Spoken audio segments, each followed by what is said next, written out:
सिंह बहेरा टोला वाले।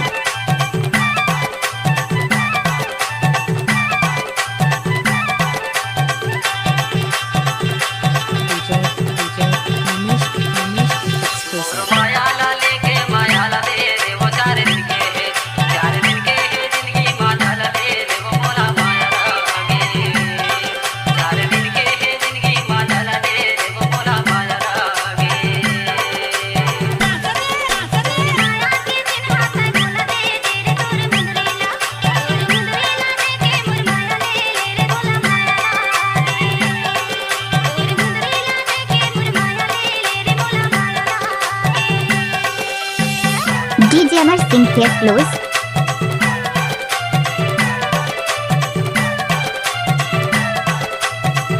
डीजे अमर सिंह हमारे YouTube चैनल को सब्सक्राइब, लाइक, शेयर, कमेंट जरूर करें।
डीजे अमर सिंह हमारे YouTube चैनल को सब्सक्राइब, लाइक, शेयर, कमेंट जरूर करें।